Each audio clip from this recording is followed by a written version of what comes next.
All right, our top story now. In continuing his southern push, Prime Minister Narendra Modi held a roadshow in South Chennai today at the commercial hub of T Nagar, seeking votes for BJP's Tamil Sai Soundarajan, the former governor. And South Chennai is a traditional DMK bastion, seeing a four-cornered contest. Let's go across to Sam Daniel for more. And Sam, it was quite the roadshow. Huge crowds were there. The Prime Minister again in Chennai. It's been a big southern push by the Prime Minister and campaigning for Tamil Sai Soundarajan. That's right, Gargi. This is Prime Minister Modi's sixth visit to Tamil Nadu this year, and this time he campaigned for all three Chennai candidates fielded on behalf of the BJP. Tamil Sai from Chennai South, Paul Kanagaraj from Chennai North, and Vinod Selvam from Chennai Central. Traditionally, Chennai has been a DMK bastion and the BJP is trying to breach it. Will it work? That's something we'll have to wait and watch. The BJP targets the ruling DMK on the issue of family politics and corruption. The ruling DMK targets the BJP on what it calls federalism, states' rights, and also on financial discrimination, pointing out that the centre has not given special allowance for the flood-ravaged areas in Tamil Nadu. The AIADMK counts on the anti-incumbency wave, as it calls it, and hopes it will have some impact to regain lost ground. Will it really help the BJP without any major ally to expand its footprint or to win seats? Because recently the AIADMK has parted ways. That's something we'll have to wait and watch, but that's what the BJP is hoping. All right, Sam. So a tough fight there for the BJP with the Prime Minister there campaigning for the BJP candidates. Now, earlier, the Prime Minister addressed rallies in UP and Madhya Pradesh. In Madhya Pradesh, he hit out at the Congress for the lack of development. And in Pilibhit, in Uttar Pradesh, he raised the Citizenship Amendment Act. तुष्टीकरण के दबाव में ही कांग्रेस हो या Sapa CAA का भी विरोध कर रही है। विदेशी धरती पर अत्याचार की वजह से भागने के लिए मजबूर हुए हिंदुओं और सिख भाई बहनों को आप मुझे बताइए, मेरे इन हिंदू भाइयों बहनों को, मेरे इन सिख भाई बहनों को भारत अगर नागरिकता नहीं देगा तो कोई और देगा क्या? कांग्रेस सोचती थी हम तो गरीब देश है और गरीब देश को आधुनिक सड़कों की, आधुनिक रेल की, नए एयरपोर्ट की क्या जरूरत है? कांग्रेस के बड़े नेता जिन 2-3 बड़े शहरों में रहते थे, वहां अपने लिए सुविधाएं जुटाकर ये लोग देश के दूसरे शहरों को भूल जाते थे। Now, Union Home Minister Amit Shah launched the BJP's Lok Sabha poll campaign in the northeast with a massive rally at Lakhimpur district of Upper Assam and then a roadshow in Tinsukia. This is also the first visit of the Home Minister to Assam after the CAA rules were framed, but he remained silent on CAA. Instead, he chose to raise the pitch around the Ram Mandir and abrogation of Article 370. Ratadeep Chaudhary reports. Amit Shah, पूरे असम में से 80% क्षेत्र से अब सपा हटाने का काम नरेंद्र मोदी जी ने किया है। कांग्रेस ने अपनी मैनिफेस्टो में लिखा कि कांग्रेस पार्टी फिर से सरकार बनाएगी तो मुस्लिम पर्सनल लॉ को हम एस्टैब्लिश करेंगे। Home Minister Amit Shah's direct attack on the Congress at his first poll rally in the northeast. Mr. Shah launched the BJP's campaign from Lakhimpur, a seat the BJP has won since 2014. This marks Mr. Shah's first visit after framing the rules of the Citizenship Amendment Act, but he did remain silent on the CAA, but he did choose to raise the pitch around the construction of the Ram Mandir and the abrogation of Article 370. He also focused on Arunachal Pradesh and the issue of China. चीन अपनी 1 inch भूमि पर भी कब्जा नहीं कर सकता। पूरा अरुणाचल, पूरा असम 1962 को कभी भूल नहीं सकता और नरेंद्र मोदी जी के समय में थोड़ी हिम्मत करी, डोकलाम में 45 दिन तक रोक कर रखा और वापिस जाने के लिए मजबूर नरेंद्र मोदी जी ने कर दिया। The Congress, which won only 3 Lok Sabha seats in Assam, has made this about undoing the injustices done to the people of the state.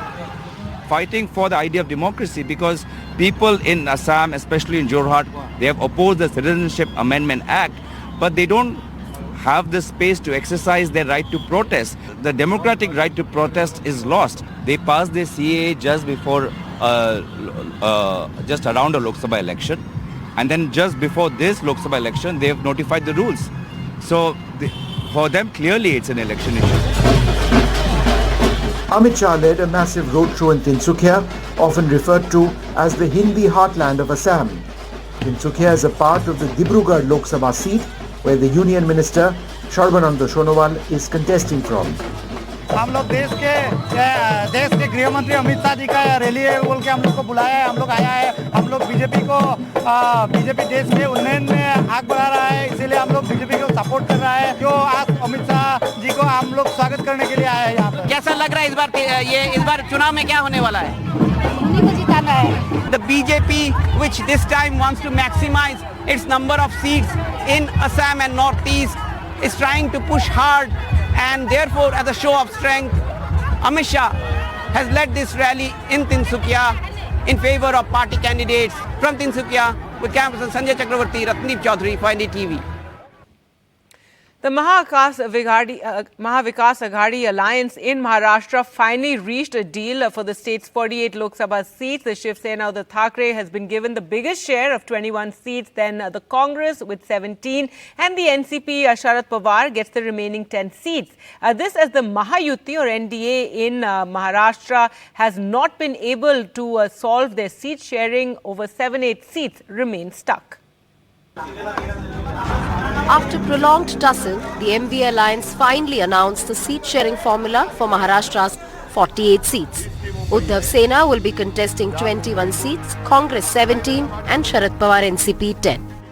मैं मानता हूं कि अभी ज्यादा प्रयास करने की आवश्यकता नहीं है। पूरी जनता ने तय किया है कि इस बार जो मैंने नारा दिया था कि इसको तड़ीपार करना है, तो जनता करके दिखाई। Of 7 unannounced seats, Mumbai North Central, Mumbai North, Jalna, Dhule have gone to Congress. NCP has got Mada, Dravid and Satara. The focus remained on the contentious announced seats like Sangli, Bhiwandi and Mumbai South Central, which Congress was eyeing, but UBT Sena had already declared Sangli and Mumbai South Central seats.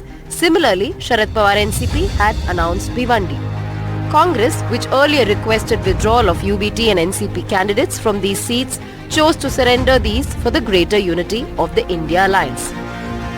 Sangli Bhiwandi disputed seat के बारे में कोई disputed नहीं है, अब हो गया issue. देश के संविधान से कोई बड़ा नहीं है, देश की लोकशाही से कोई बड़ा नहीं है। जो हमारे हाईकमांड का आदेश है उसका पालन हमारा सभी कार्यकर्ता और हमारे नेता करें। While MVA seems to have set its house in order, the ruling Mahayuti alliance is still to thrash out its differences. There is still no consensus on at least 9 seats. Eknath Shinde Sena is under pressure to concede more seats to BJP. MVA was quick to take a dig at the NDA alliance's disputes. Mahayuti में जो महाभारत चल रहा है वो चलते रहेगा। While the MVA claims resolution of all its disputes, the grassroots leaders may harbor dissatisfaction over the compromises that have been made. On the other hand, Sena in Mahayuti is negotiating hard to ensure the morale of its leaders and workers is unaffected in this bargain. With video journalist Praveen, this is Radhika Ramaswamy for NDTV Mumbai. Now our special election report and the new electoral reality in Kashmir. After the delimitation exercise, the Anantnag constituency is divided by high mountains. Ghulam Nabi Azad is contesting for the first time. This is the first test of his popularity after he exited the Congress. But will he pull out of the race? This as the India alliance, though fractured in Kashmir, you have the Congress supporting the NC. The PDP is out in the cold. Here's a special report.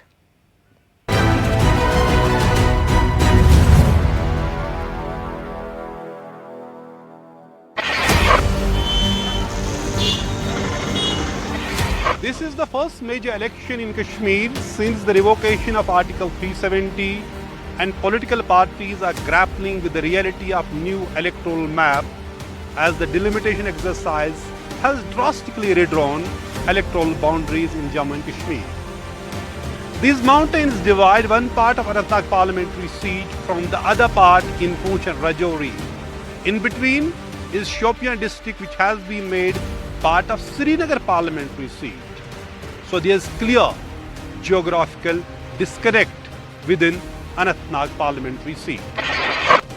Traversing these mountains would be the biggest challenge for parties as they campaign in two disconnected regions that form the Anantnag-Rajouri parliament seat in Jammu and Kashmir. While the Mughal road has been partially opened this week after remaining closed in the winter, even a little drizzle closes this fair weather road. So a candidate in Anantnag has to travel over 500 kilometers via Jammu to reach the other part of the constituency in Rajouri Poonch. लोगों के लिए भी कल बहुत मुश्किल है member parliament को ढूंढना, यहाँ से जम्मू पहुँचना है और वहाँ से फिर राजौरी जाना है। जो रास्ता बीच में है वो तो फेयर वेदरी रोड है। ये जो डिलिमिटेशन हुई है और डिलिमिटेशन में तो ओवरऑल जम्मू कश्मीर को तहस नहस किया गया, बिल्डोज किया गया है और ये साउथ की जो पार्लियामेंट्री कॉन्स्टिट्यूंसी है इसको तो ज़्यादा तबाह और बर्बाद किया है। जीत हमारी, अब की बार आजाद सरकार, अब की बार। Even before campaigning picks up in Anantnag, its high-profile candidate Ghulam Nabi Azad has indicated that he may pull out of the race, which could be his first test of popularity after exiting Congress. The India alliance is also fractured here. While both National Conference and Mehbooba Mufti's PDP are part of the alliance, the Congress has chosen to side with the NC, leaving Mehbooba Mufti to fight a lone battle, even as her party is in tatters since the revocation of Article 370. Mehbooba Mufti says her party has been the main target of the BJP. 2019 के बाद सबसे बड़ी अब निशाना अगर किसी को बनाया तो पीडीपी को बनाया। किस तरह उसको तोड़ा गया, किस तरह हमारे लीडरों को कुछ को लालच देके कुछ को ब्लैकमेल करके निकाला गया, पार्टी तोड़ दी। 2019 से मैंने कोशिश की है इनके जुल्म के खिलाफ आवाज उठाना, उसके लिए बहुत सी मुझे अजियतें सहनी पड़ी। The Anantnag-Rajouri constituency is spread over 4 districts with 17 lakh voters from different ethnic backgrounds. The National Conference has fielded its popular Gujjar leader Mia Altaf Ahmad, given the sizable Gujjar votes on both sides of the Pir Panjal mountains. The party is also projecting its seat sharing with the Congress as credentials of being truly anti-BJP in Kashmir, where every party accuses its opponent as BJP's Team B. हम मिलके हमारी मुकम्मल कोशिश होगी कि जम्मू कश्मीर लद्दाख की 6 सीटों पे इंडिया अलायंस की जो ये हमारी 6 उम्मीदवार हैं, हम यहाँ से कामयाब होके अगले पार्लियामेंट में जम्मू कश्मीर लद्दाख के लोगों की जो उनके जज्बात हैं उनकी हम सही माने में वहाँ पे तर्जुमानी कर सकें। The BJP is still undecided if it will field a candidate or back its informal ally, Apni Party, which has fielded a candidate from the ST community. The BJP is hoping the scheduled tribe reservation given to the Pahari community, which forms a large chunk of voters in Poonch and Rajouri districts, will pay electoral dividends. While campaigning in Anantnag constituency is still subdued, it appears to be a triangular contest between PDP, National Conference and a BJP-backed candidate. Anantnag-Rajouri seat is not just a high-stake battle for the parliament elections. Its results will also shape political landscape in Kashmir ahead of next assembly elections. In South Kashmir, Nazir Masoodi for NDTV. Now another election exclusive, an interview with Congress leader Sachin Pilot, who is an MLA in Rajasthan, though campaigning for the party in the state. He said the Congress will do much better these Lok Sabha elections than last time. But can Pilot and Ashok Gehlot put differences behind them for the party? A lot of these candidates are yours also. I mean, personally, I think you've pitched for a lot of the candidates. I mean, we can see that your sort of, mark on some of them. Anil is a young candidate.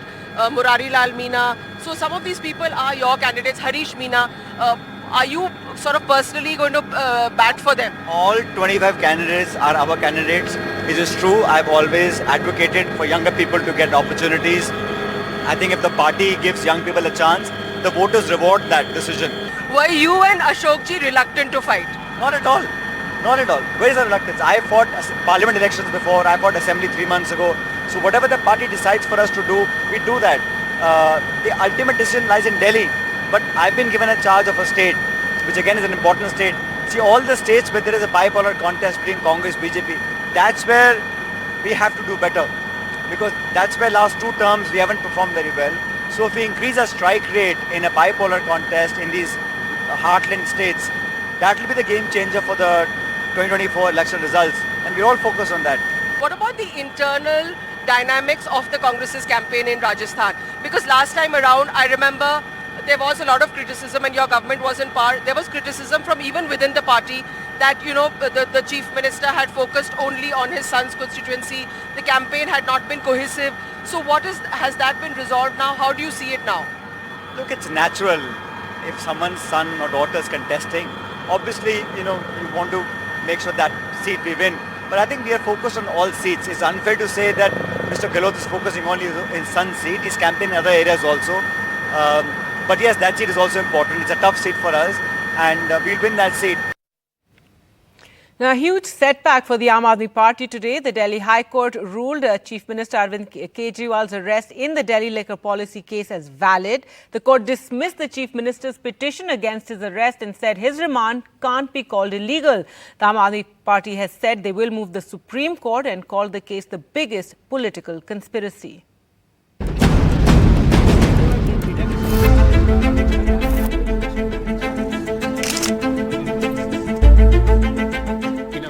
The Aam Aadmi Party ahead of the general elections, the Delhi High Court today ruled that the Delhi Chief Minister Arvind Kejriwal will stay in jail for the time being. The court also dismissed Kejriwal's plea challenging his arrest by the Enforcement Directorate in the alleged liquor scam. Aam Aadmi Party said they are taking the battle to the Supreme Court. Some significant observations were made by the Delhi High Court today. The High Court said, referring to Kejriwal's plea before his arrest, that his statement be recorded virtually. The court said investigation cannot be as per the convenience of the accused. The court also junked arguments that the arrest was politically motivated. The High Court said they weren't looking at the Centre versus Kejriwal matter, but at Arvind Kejriwal versus Enforcement Directorate. Different laws do not apply to the Chief Minister, the court also remarked, adding that it had examined whether Kejriwal's arrest was correct under law, not its timing. The High Court also said material collected by the Enforcement Directorate shows Arvind Kejriwal allegedly demanded a bribe. Court ने ये भी कहा है कि evidence मिला है और evidence जो है मनी लॉन्ड्रिंग और मनी ट्रेल पूरा मिला है, ये सारी जिक्र जो है, ये सारा जिक्र जो है जजमेंट में है। केजरीवाल ने कहा कि अरेस्ट गलत है, कोर्ट ने उसकी जो दलील है, उसकी जो बहस है वो खारिज कर दी, बोले अरेस्ट लीगल है। Minutes after the High Court verdict, a defiant Aam Aadmi Party reiterated their earlier allegations about a political conspiracy, while the BJP said Arvind Kejriwal has been exposed.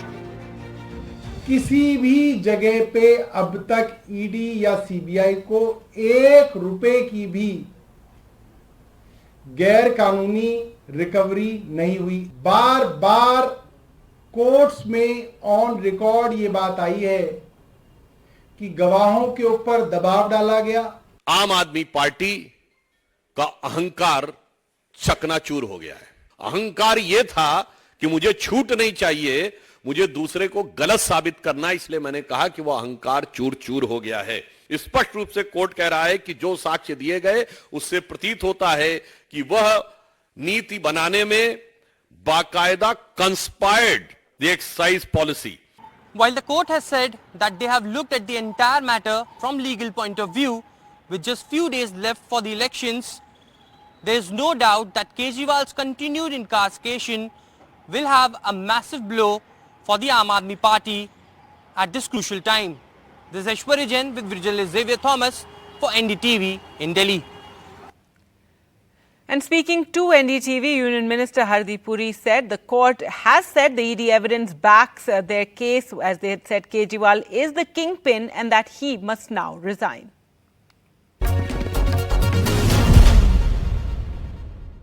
Despite these scathing comments, Arvind Kejriwal and Aam Aadmi Party insist that he will continue as the Chief Minister. Is this leading to a constitutional crisis? Well, I am neither a constitutional expert nor am I involved either way, whether he continues or not. But I, as somebody who's, put in 50 years of public life, I joined the Foreign Service at the age of 21. And, that was, I'm now today 72. I think this is the height of shamelessness. If after being arrested, after being in Tihar, along with several of your meetings, you can have a cabinet meeting inside Tihar, but that doesn't mean that it is all right. I think it is entirely shameless. And if anybody has any shame and anybody responds to normal standards of political decency, he should put in his resignation now straight away so that somebody else can run the government. Because you cannot run the government when you are behind bars. Simple. In other news, the Election Commission of India today directed a probe into Congress Party's claims that Union Minister Rajiv Chandrasekhar declared false information in his affidavit filed for his nomination. A complaint was lodged with the Election Commission of India against the Union Minister for submitting an alleged false affidavit in his Lok Sabha election nomination papers, which showed much less assets according to the Congress. As per the procedure, the Election Commission has directed the CBDT, that's the Tax Department, to verify any mismatch in the affidavit details that were submitted by Mr. Chandrasekhar. Congress had alleged the ECI regarding the mismatch in the actual and the declared assets in his affidavit. Remember, the Union Minister is contesting from Thiruvananthapuram against Congress leader Shashi Tharoor. The Election Commission today issued a show-cause notice to Congress leader Randeep Surjewala over his controversial lick remark against BJP MP Hema Malini. The notice read, "The comments are undignified, vulgar and uncivilized and have not only caused a great insult to Srimati Hema Malini and disrespect to her position as a member of parliament, but also causes damage to the honor and dignity of women legislators." Surjewala had accused the BJP IT cell of distorting the clip and sharing it on social media. Now, the BJP Mathura candidate spoke to NDTV about the derogatory comments that were made by the opposition, where she said that these comments on women reflects the party's character.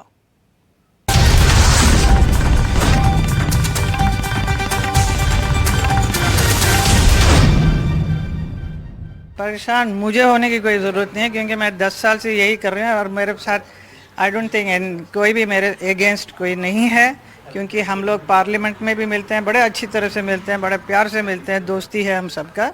अभी बाहर आते कुछ बातें इधर उधर होती है तो, लेकिन उसका जवाब जो महिलाओं के लिए जो कहा योगी जी ने बहुत अच्छी तरह से अभी हाल ही में एक मीटिंग में बताया उन्होंने तो जवाब दिया। अभी मुझे जवाब देने की कोई ज़रूरत नहीं।